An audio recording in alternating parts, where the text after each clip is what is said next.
ओम शांति। ब्राह्मण अर्थात परमात्मा प्रिय, ब्राह्मण सो फरिश्ता। आज बाप दादा अपने श्रेष्ठ आत्माओं की रचना को देख हर्षित हो रहे हैं।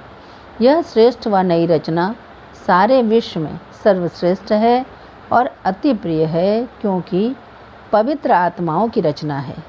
पवित्र आत्मा होने के कारण अभी बाप दादा को प्रिय हो और अपने राज्य में सर्व के प्रिय होंगे। द्वापर में भक्तों के प्रिय देव आत्माएं बनेंगे। इस समय हो परमात्मा प्रिय ब्राह्मण आत्माएं और सतयुग त्रेता में होंगे राज्य अधिकारी परम श्रेष्ठ दैवी आत्माएं और द्वापर से अब कलयुग तक बनते हो पूज्य आत्माएं। तीनों में से श्रेष्ठ हो इस समय परमात्मा प्रिय ब्राह्मण सो फरिश्ता आत्माएं।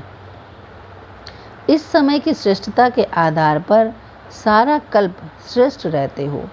देख रहे हो कि इस लास्ट जन्म तक भी आप श्रेष्ठ आत्माओं का भक्त लोग कितना आह्वान कर रहे हैं, कितना प्यार से पुकार रहे हैं। जड़ चित्र जानते भी आप श्रेष्ठ आत्माओं की भावना से पूजा करते हैं, भोग लगाते हैं, आरती करते हैं।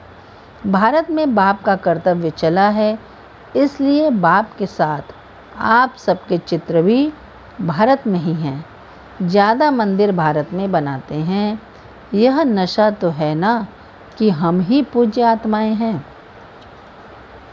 ब्राह्मण अर्थात सभी धर्म की आत्माओं को एक परिवार में लाने वाले। वास्तव में सभी धर्म की आत्माओं को एक परिवार में लाना, यह है आप ब्राह्मणों का वास्तविक कार्य। यह विशेष करना है। जैसे विनाश की शक्ति वहाँ श्रेष्ठ है, ऐसे ही स्थापना की शक्ति का आवाज़ बुलंद हो। विनाश और स्थापना साथ साथ दोनों झंडे लहरावें, एक साइंस का झंडा और एक साइलेंस का। साइंस की शक्ति का प्रभाव और साइलेंस की शक्ति का प्रभाव दोनों जब प्रत्यक्ष हों तब कहेंगे प्रत्यक्षता का झंडा लहराना। जैसे कोई वीआईपी किसी भी देश में जाते हैं तो उनका स्वागत करने के लिए झंडा लगा लेते हैं ना। अपने देश का भी लगाते हैं और जो आता है उनके देश का भी लगाते हैं। तो परमात्मा अवतरण का भी झंडा लहरावें, परमात्मा कार्य का भी स्वागत करें। बाप का झंडा कोने कोने में लहरावें, तब कहेंगे विशेष शक्तियों को प्रत्यक्ष किया। ब्राह्मण अर्थात पद्मा पदम भाग्यवान और बेफिक्र बादशाह। अपने को पद्मा पदम भाग्यवान अनुभव करते हो, क्योंकि देने वाला बाप इतना देता है जो एक जन्म तो भाग्यवान बनते ही हो, लेकिन अनेक जन्म तक यह अविनाशी भाग्य चलता रहेगा। ऐसा अविनाशी भाग्य कभी स्वप्न में भी सोचा था? असंभव लगता था ना, लेकिन आज संभव हो गया। तो ऐसी श्रेष्ठ आत्माएं हो, यह खुशी रहती है। कभी किसी भी परिस्थिति में खुशी गायब तो नहीं होती, क्योंकि बाप द्वारा खुशी का खजाना रोज़ मिलता रहता है। तो जो चीज़ रोज़ मिलती है वह बढ़ेगी ना। कभी भी खुशी कम हो नहीं सकती, क्योंकि खुशियों के सागर द्वारा मिलता ही रहता है, अखुट है। कभी भी किसी बात के फिक्र में रहने वाले नहीं। प्रॉपर्टी का क्या होगा, परिवार का क्या होगा, यह भी फिक्र नहीं, बेफिक्र। पुरानी दुनिया का क्या होगा, परिवर्तन ही होगा ना। पुरानी दुनिया में कितना भी श्रेष्ठ हो, लेकिन सब पुराना ही है, इसलिए बेफिक्र बन गए। पता नहीं आज है, कल रहेंगे नहीं रहेंगे, यह भी फिक्र नहीं। जो होगा अच्छा होगा। ब्राह्मणों के लिए सब अच्छा है, बुरा कुछ नहीं। आप तो पहले ही बादशाह हो, अभी भी बादशाह, भविष्य में भी बादशाह। जब सदा के बादशाह बन गए तो बेफिक्र हो गए।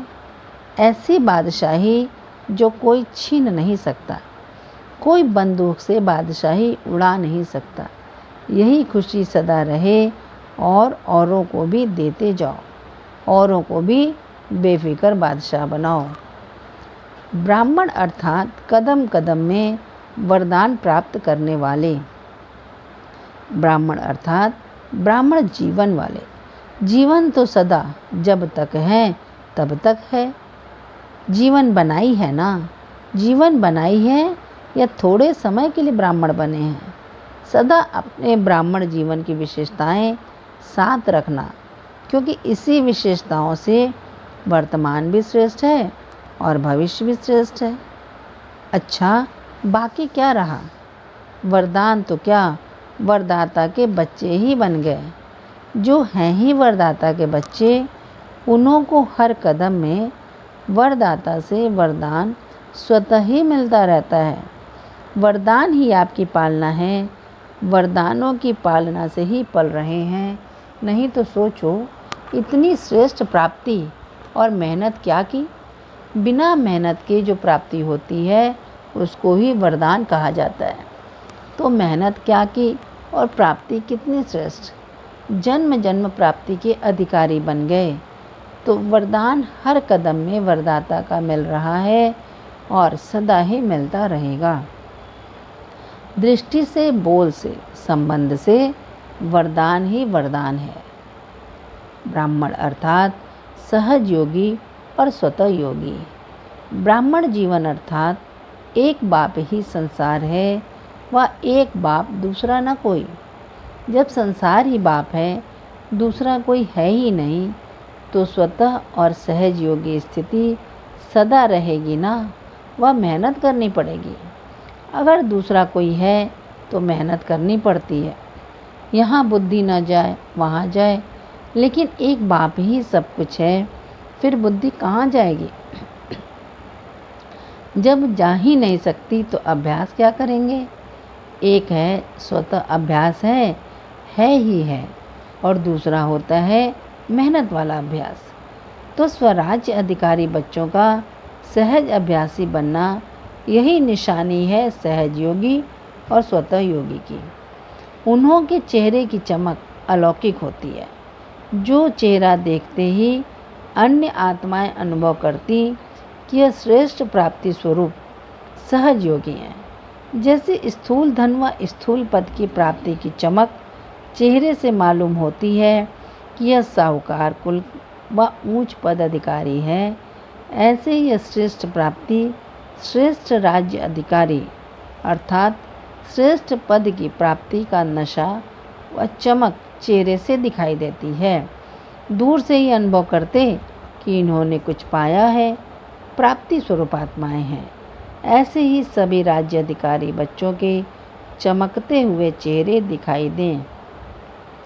मेहनत के चिन्ह नहीं दिखाई दें, प्राप्ति के चिन्ह दिखाई दें। बाप दादा यही देखने चाहते हैं कि हर एक बच्चे के चेहरे से सहज योगी की चमक दिखाई दे, श्रेष्ठ प्राप्ति के नशे की चमक दिखाई दे, क्योंकि प्राप्तियों के भंडार के बच्चे हों, संगम युग के प्राप्तियों के वरदानी समय के अधिकारी हो। अच्छा, ओम शांति।